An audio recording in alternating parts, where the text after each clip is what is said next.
So part of empowering you mind, body, and soul is health and wellness presentation. So I reached out to my cousin Sean and I said, I need somebody that can do a health and wellness presentation. He said, I got the perfect person. Let me reach out to him. So Mr. Mike Stewart Jr., he is a chief instructor of his own Jiu Jitsu Academy in several different locations. Very accomplished young man. He does Facebook Live videos and I'm always inspired. He's wearing a tie today. Oh shucks, I thought you were going to wear your Jiu. No? Okay, you dressed up for this occasion. So without further ado, I want to introduce Mr. Mike Stewart Jr., and he will be giving a health and wellness presentation called The Unstoppable Mindset. Please put your hands together.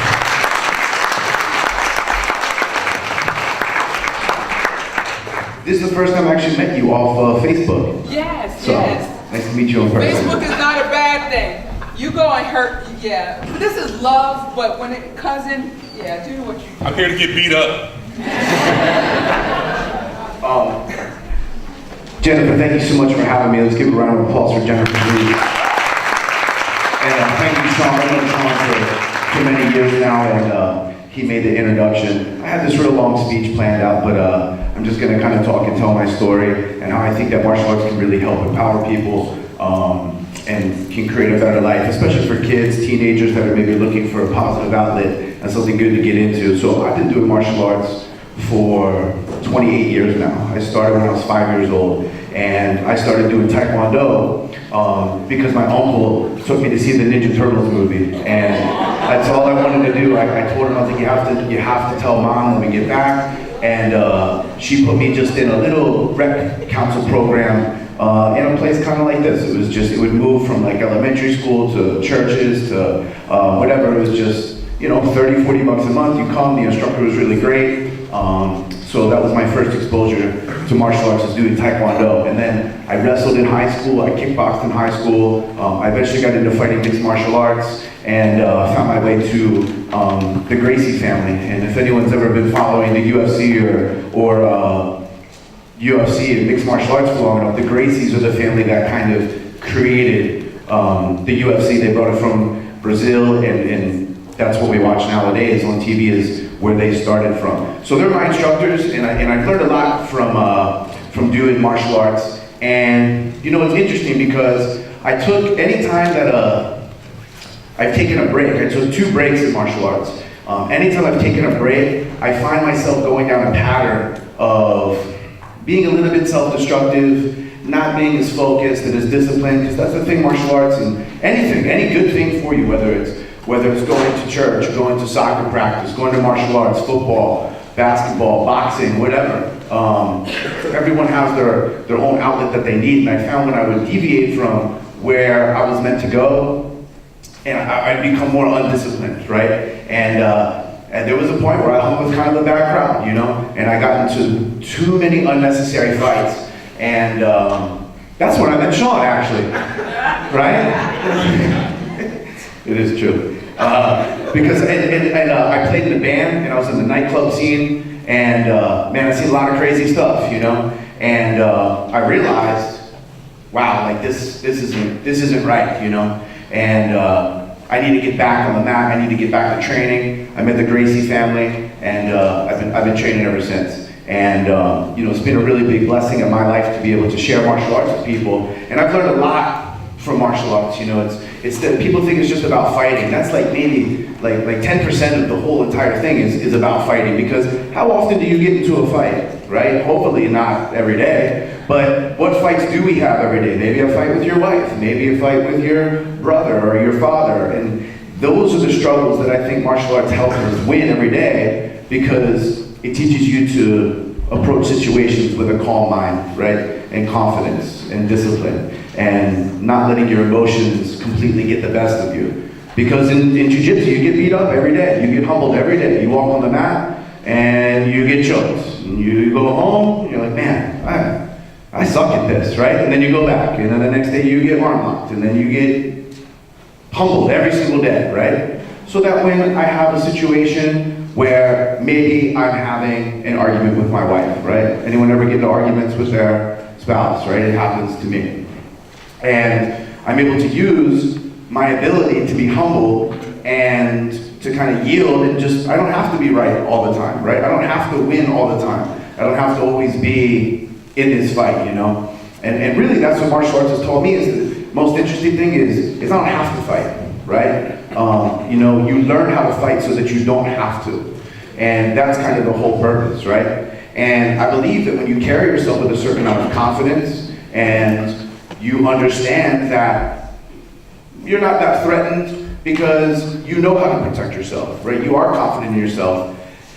You're way less likely to act out of fear irrationally, right? Which could cause like a terrible situation to happen. Or ego, where you're being too aggressive, right? I always tell people fights happen. Every fight that I've ever seen in my entire life boils down to two components: alcohol and ego. I've never seen a fight happen between like two grown men that there was no alcohol involved and no ego involved. I've never seen it. I've never seen it. So, you know, martial arts promotes a healthy lifestyle, you know, and, you know, I'll sit down and have a couple of beers or stuff like that and have fun with my friends, but it teaches you to control yourself also, right? Because you could be Jackie Chan, Bruce Lee, but if you're under the influence, your reflexes are slower, your timing is off, nothing's gonna work. You know, I teach all my young athletes this, like, hey, you could be Conor McGregor, you could be Floyd Mayweather, but after you've been drinking for 8 hours, you know, and maybe doing other stuff too, man, you're nobody, you know? And that's the other thing that jiu-jitsu has taught me is that, you know, it promotes a healthy lifestyle, promotes, you know, and I can't be there to protect my friend or to protect my son or protect my wife if I'm not present-minded, you know, and if I'm not totally in control. But if jiu-jitsu's taught me anything, and this is a big thing I want to talk about, if jiu-jitsu's taught me anything, it's that I've been exposed to a lot of different environments. A lot of my friends are Brazilian. I have friends from all over the world, which is great because, you know, jiu-jitsu's exposed me to that too. And I get to travel to all these different martial arts schools. I get to teach at a couple different actual schools, colleges, and I've seen so many different environments, right, where people have been trained in. And I really think environment's everything. And that's why putting your child, especially like teenagers, right, and younger kids, and putting them in a martial arts program is so valuable because martial arts is all predicated on the idea that you are worth protecting, that you are valuable, right? Without that belief, nothing else really matters, right? So our idea is to instill in people, hey, listen, like, your life has value, your life has purpose, and build that person up, right? I think a lot of people think it's about beating the person down. They see the old kung fu movies, right? It's like the master's like hitting the kid with like a cane when he does something bad, right? It shouldn't be like that. And I've seen environments like that. And what it does is kids that already have depleted confidence, or even adults, it takes it right out of them, you know? Especially the environment that I'm used to training in, mixed martial arts, where it's very competitive, you know? The objective is to knock someone unconscious, or choke them unconscious, or break their arm, right? And that's what it is. So, of course, at the much higher levels, we don't do that with 5 and 6 year olds, but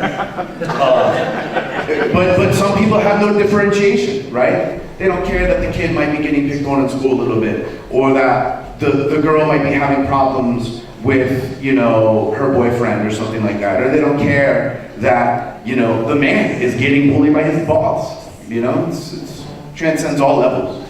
And it's kind of like they just feed them to the wolves, right? And martial arts and any athletic thing should be about building someone up first, right? And making them believe in themselves and helping them understand that they have value, right? How else can we teach a kid, hey, listen, you gotta go stand up to the bull if they don't believe in themselves at all, right? And it's really hard to get someone to physically stand up for themselves if emotionally and mentally they don't believe in themselves. They don't believe that they're worth protecting. Does that make sense? And that's the whole idea. What we're trying to do is build that self-worth and build up that person so that when you stand with confidence, when you have self-belief, predators kind of stay away from you, right? We were just talking over here with damsel in defense. I forget your name, I'm so sorry. But same mindset, right? I mean, does a bad guy really want to get pepper sprayed and tased in his face? Probably not, right? Probably not. He's probably looking for a very easy target that is probably not going to fight back and not going to defend themselves. Why? All predicated on the idea that they're not worth defending, right? And that's what we need to change, especially where I see so many young kids come to the school, and especially the boys, they just have like this chip on their shoulder and just like a scowl on their face, and they're just like ready to snap at any moment. And if you disrespect them, oh man, forget about it, right? They're gonna disrespect me? That's what you're gonna say? And then they snap, right? And what we're able to do is over time, teach them humility, teach them how to be humble. And you do that by building them up. We give them the knowledge, we give them the tools. And it just makes for a better environment, right? When you put someone in an environment where every single day that they're there, they're having to fight for survival, right? And we see so many kids like this that come into the program where just every day is a fight for them, you know, whether it's a bad situation at home or in the neighborhood or in their school or whatever, they're just surrounded by it seems like chaos for them, right? And there's no stability, there's no discipline, and they maybe don't have a good role model, you know, in the house to look up to. We see this all the time. And I believe when you put someone like that in an environment where there are good role models, you know, and you continuously put them in a position where they keep winning, you know. There's people for them to look up to, and there's structure, there's organization there, and especially with teenagers and kids, they need a physical outlet. I mean, if they're not doing something besides sitting in front of the TV, they're gonna get in trouble. Like they're gonna find stuff to get into. And by constantly giving them something, and especially a goal to reach for, a team to be a part of, you know. As human beings, we're a very pack tribal species. We like being around each other. And we like being around other strong people. I mean, at least I do, you know. And, you know, I like helping out other people too that are along their way in life. But, you know, for me personally, I want to hang out with people that are going to push me to do better and they're going to challenge me, right? And I think a lot of kids nowadays, they're not challenged enough, right? They get home, they go to school, they get home, they play video games, they play on their phone too much. I play on my phone too much, so I know the kids are playing on their phone too much.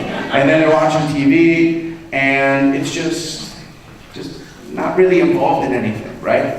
And this can lead to a pattern of never learning how to work hard, how to be disciplined, and how to look up to someone else. I mean, if I have been successful, it's only because I've stood on the shoulders of some giants. You know, some of you guys shook your head when you said you know the Gracie family. I mean, they did a lot of work for us leading up to the point where we're at, so that I didn't have to fail. And same thing, looking at my family and the position that they've put me in. You know, and I was lucky because I grew up with parents that they taught me the right way, you know? And I still messed up, you know? I still made the wrong choices. I still hung out. I mean, Sean remembers. Sean. He was not right. Yeah. Right. But, you know, one thing I always tell my students is this, and Sean's right, like, before I opened my academy, I went from training my entire life, like I told you, right? 4 years old, up until about 23. And then I quit working at the other martial arts school that I was at. And for 2 years, all I did was party and play music. And it was amazing, right? I loved it. But that lifestyle is a total switch from waking up early, running, lifting weights, training, eating healthy. You go from staying up all night, drinking beer, you know, it was just a total 180. And I lost my car got repoed. I ended up having to rent a room in a house like the size of maybe this corner, right here. Like that. That was my room, me and my dog. And no money, no anything. I felt like I wasted my life. And something that really sent me over the edge, I felt so embarrassed and ashamed of myself that I didn't go to Christmas one year. And it like broke my mom's heart. She's like, you didn't come to Christmas? And like, my mom, she still puts the presents under the tree for us and stuff. We're grown men, you know? And she's just great. And I miss Christmas. And it makes me want to cry just thinking about it now, how sad she was about that. And I just felt so like broken and ashamed of myself. Like, how am I ever gonna get back? You know, like, how am I gonna go from this? Like, I have no car, I have no money, my life sucks, my house sucks, my girlfriend sucks, my friends suck. Like, my life sucks. Like, this is terrible, you know? Seriously, the only thing I have that I still have is my dog. He's great. But that was it, you know, that was it. And what I always tell everyone is, I turned it all around in 6 months, which sounds crazy, right? But I did, I turned it all around in 6 months. And I just woke up one day and I was like, it was actually the lead singer of our band emailed me. And he was like, I'm quitting the band. And I was like, I can't believe this, he's quitting. And, you know, he kind of brought up all the sacrifices that all of us had made. And he saved me for last, because he knew I had really, you know, I had really fallen far. And it was like, it was a really, and he's still my best friend to this day because of his honesty, you know. He was like, man, look at Mike, and look what's happened to his life. And I'm like, damn, you know, like he's right, you know. And that day, I decided to start aggressively looking for, you know, a new martial arts coach. My brother and I put our business plan together to open our own school. And within, you know, 3-4 months, we were doing jiu-jitsu every single day, competing in tournaments every single weekend. I took my first MMA fight and then I won. I took my second MMA fight and I lost, which I was like broken by that too. It's not fun losing, especially when your nose is pushed to the side and your eyes all swollen. Your 2-year-old daughter's like, Daddy, like, what's wrong with your face? And I'm like, oh God. But you bounce back, you know, you never quit. And that's why, you know, that's why it was so cool when you said unstoppable. You and the whole unstoppable mindset is stuff's gonna come up, you know. No one's life is perfect. If you've had a perfect life, then I'm not even jealous of you, because that's not how real people are made, you know. And you know, anyone that I know that's ever achieved a great amount of success and happiness, man, they've been through some stuff. In fact, the most successful people I know have been through a lot of stuff. I think it makes them stronger in the long run. And like I said, 6 months, you know, I started training, I started eating healthy again, I started sleeping right again, and totally changed my entire pattern, my entire behavior. It was completely different. And I stopped hanging out. I lost a lot of friends during that time period. I broke up with my girlfriend. You know, I started scrapping my cash together. Me and my brother would drive to Own Community Center 4 days a week in Columbia, in a room, like, and just have like, we had these like cheesy rollout mats, and like, we weren't even really that good at that time, you know? Like, we were just teaching what we were regurgitating from our instructors and stuff we learned in the past. But we made it happen, you know? And then we eventually found our own space, and we took the risk, we signed a lease on the space. We outgrew that space. And during the period of outgrowing that space, there was huge demand. We opened another location, and then we outgrew the first space, moved into an even bigger space, and now we're outgrowing this location, and now we're opening 2 other locations just because we believed in ourselves, right? And because we never gave up, you know. And there's so much crap that has happened business-wise that is like, just so, like, complete air conditioning units just completely going dead. And you call the landlord and they're like, no, we're not fixing that. Oh, that's gonna cost you thousands and thousands of dollars. And you can sit there and you can let that ruin your entire day, or ruin your entire week, and your entire process for that month. Or you can just do what you gotta do and move forward, you know? And, you know, I see such a pattern now, especially people like my generation and younger, where it's just a bunch of quitters nowadays, you know? Bad stuff comes up to them, or happens to them, and they let it define their entire life, you know, and ruin their day, their week, their month, their year. And what I'm saying is, you can make every bad choice in life. You can go down the wrong path. And now when I speak to kids, I get to speak from a point of experience too, where it's like, listen, dude, I know what it's like to be broke and have nothing and feel hopeless and not even really want to be alive anymore, you know? Like, what's my life worth? You know, to go from, you know, where I'm at now, and now I get to empower people and help people. And every single day, you know, I thank God to be on the mat, because I'm blessed to be able to help someone every day, you know. From a little kid that's scared to get pushed in the chest from that bully, and finally we give them the confidence to say, hey, listen, you know, today is the day that you fight back against the bully, and you're gonna win. And then, you know, they come in and they're like, Mr. Mike, he pushed me, I won, and we're very, you know, non-violent. We don't want, jiu-jitsu even means gentle art. We don't want the kids to go and like kill someone in school, just so you guys know. There's a whole process they go through before we ever let them go through it. Just like the little kids, it's cute. We just tell them, talk, tell, tackle. Talk to them, tell the teacher, if that doesn't work, then tackle them. Don't punch your kid, but just grapple and control the situation. And he's like, I used the 3 T's, and I'm so proud of myself. I mean, the parents are like in tears because they're so proud that their kid finally stood up to this bully that's been harassing him for like half the school year, you know? And that's rewarding, you know? And I know we have a lot of military and veterans in here. You know, it's so great because we get exposed to special forces units. I have students that are in the Secret Service, CIA, DEA, I mean, all across the board, air marshals, and we get to teach them, and they get to give us feedback. I mean, it's just great, you know?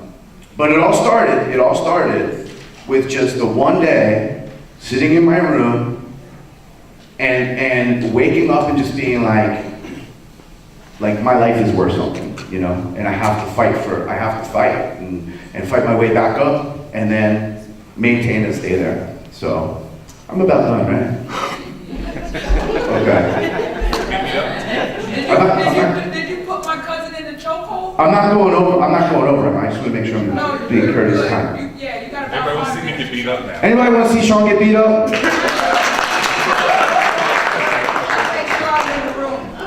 I'm actually not going to beat up Sean. No. You guys can still hear me, right? Yep. Okay. All right. So, just a mini jiu-jitsu lesson, right? The person that manages the distance manages the damage, right? So ideally, I'm walking to my car, I'm walking, you know, from back and forth from the mall, and I see that there's this guy, he's not quite right over here, right? And He's never right. If you know Sean, you should be really concerned. But situational awareness and being aware of my surroundings and standing and having a certain state of mind and posture is huge, right? And again, like I can't for everyone in here, I can't, we were talking back here again, I can't tell you how much I agree with that whole message of if I see him coming, he's an almost 300-pound guy, I'm gonna pepper spray him and run to my car and be out of it. I would, right? And if I was with my family, I would use maybe another form of force multiplier. I'm not letting him get close to my children. I'm not letting him get close to my wife. Why? Because they're worth protecting, right? Amen. And my wife and I have a kind of like a plan of action where if anything ever happens, she knows to get out, right, and take the kids and leave and let me handle the situation. Because I don't want her climbing over top of me and I'm having to get through her to get to Sean. I don't want any of that, right? I would just want them like, hey, listen, let me handle the situation. You go run, take the kids, get in the car, and get the heck out of here. And I'll fall on the sword if I need to, okay? Not always the idea, doesn't always happen though. Who's ever on their cell phone? Whoever goes to an ATM, whoever has their hands full of shopping bags or whatever, right? And now all of a sudden I turn the corner and whoa, hey, there's a big dude right here, right? Well, if I stand in a way that is perceived maybe very weak, you have to think. We all know Sean's a really nice guy, and if you don't, I'm telling you he is. But he might be a predator, right? And predators, it's like, imagine like a shark scanning through the water, right? There's no emotion, there's no compassion, there's no remorse. It's just, weak target, that's what I'm going after, right?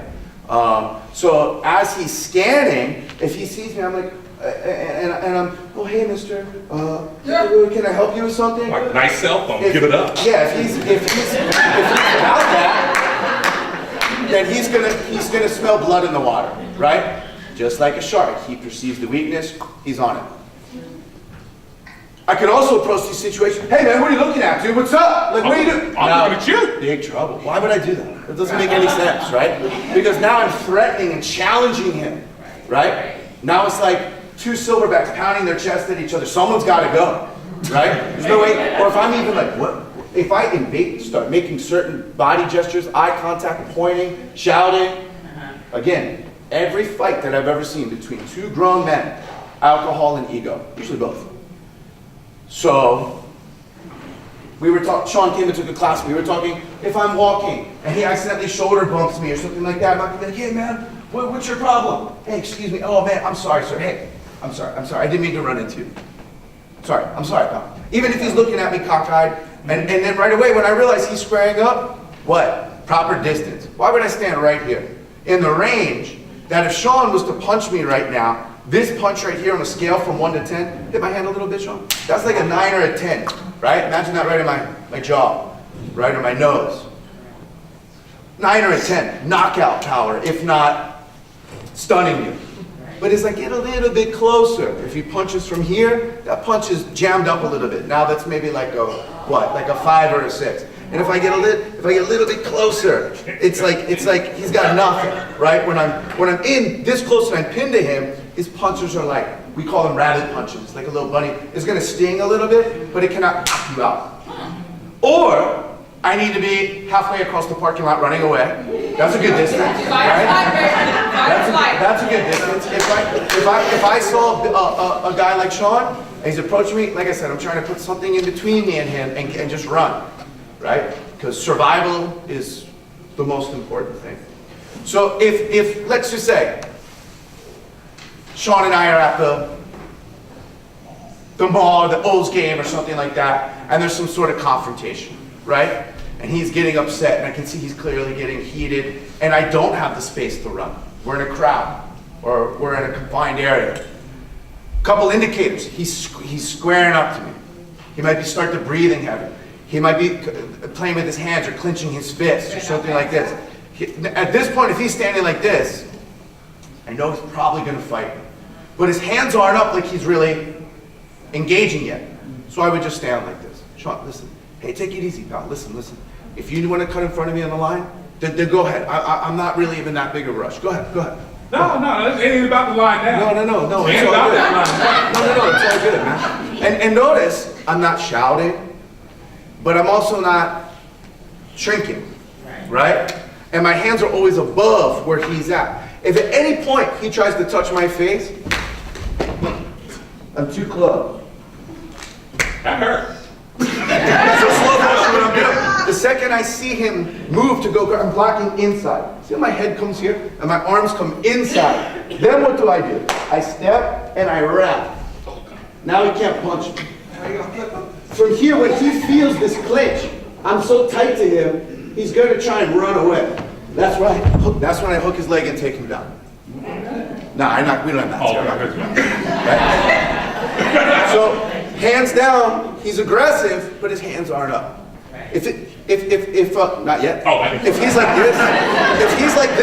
he's like this, and I'm like, what's up? Now he might, again, it's shark, like when you run from a dog, what are they gonna do, right? So instead of just being, I don't look surprised, I don't look nervous, I'm not upset, I just, hey, what's up, man? Like, why do you, What's that? I'm just upset now, I don't even know. No, it's okay. It's okay. Upset church, what? Hey, listen,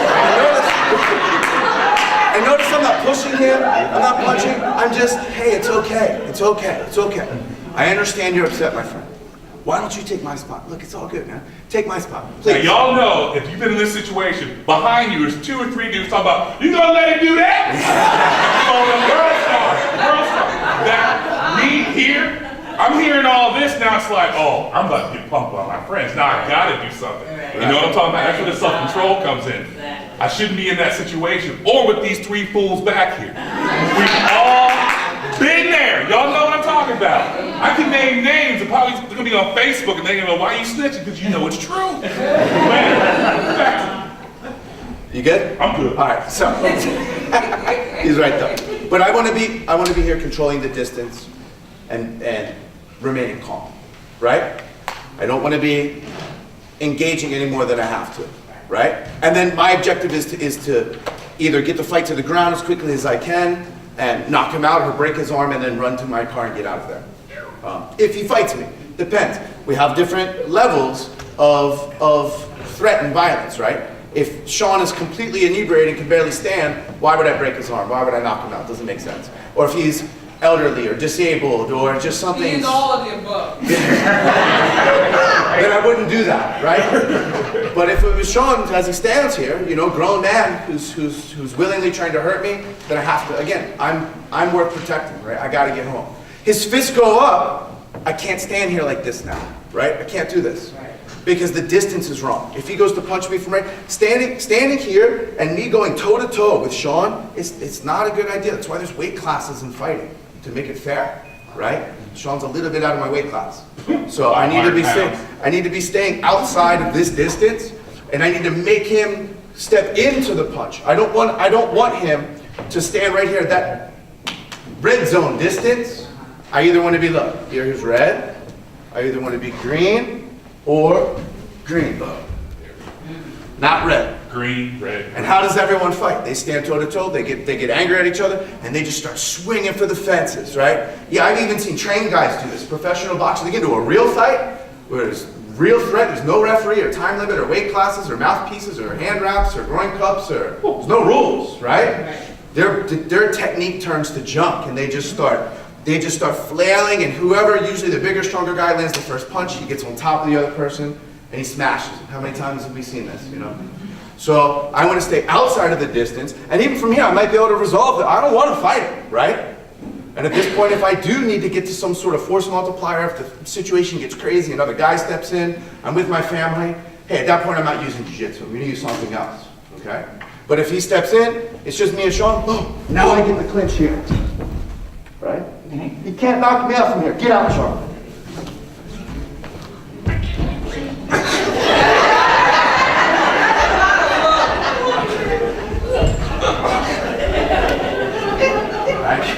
I'm just controlling him, and I'm letting him exhaust. I'm tired. I'm letting him get tired, like a snake wrapping around. I wait until you die, then I'm gonna swallow you. And I don't want to sit here and swing a punch. Also, guys, just last thing I'll say, the world we live in. Someone's recording now. He's recording, she's recording. Everybody is recording, always, especially when there's violence. And if I'm standing here swinging, going toe to toe with Sean, who's the bad guy? Who's the good guy? I have no idea. Sean might be the good guy, right? And he starts swinging on me, right? And he knocks me out, and it gets captured on cell phone. He goes, even though I assaulted him, he goes to jail. He gets in trouble. So you have to consider the risk involved with this too, right? So that's kind of what Gracie Jiu Jitsu is all about. Just to show you slowly what I was doing here, is as he's stepping in, I'm kicking the front of his knee. If anyone see UFC 1, 2, 3, and 5, this is how Royce Gracie won every single fight. He kept the bigger guys at this distance. He can't touch my face from here. No. Touch my face. Right? If he tries to kick me with that back leg, he's gonna snap that leg right in half. So his leg here is, this is a good place to be. Put a hole in He can't touch my face. Right. So as he's stepping in, I jam him, and then on the way in, look, I don't go like this, because if I get hit right here, I'm dead. But I'm going in like this. So if I get hit in my arm, or in my face, aim for my face. Okay. No, punch me like yeah. You're getting hit in my arms, right? Not right square in my jaw or my nose. Right. So I'm kicking here, bing. This safely gets me to the clinch, and then I get close. Notice the grip. Yeah. There we go. And then if he starts struggling too much, I switch and I go to his back. And then I would take him down. And then control him.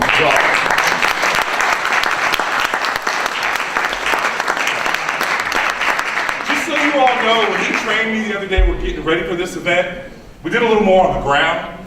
I outweigh him easily by 100 pounds. He's on top of me, I couldn't get up. And he told me, he said, I want you to imagine your daughter's in trouble and you have to get up to get to her. Get up like your life depends on it. I couldn't. I couldn't. Just because of his simple techniques. So believe me, this man knows what he's talking about. I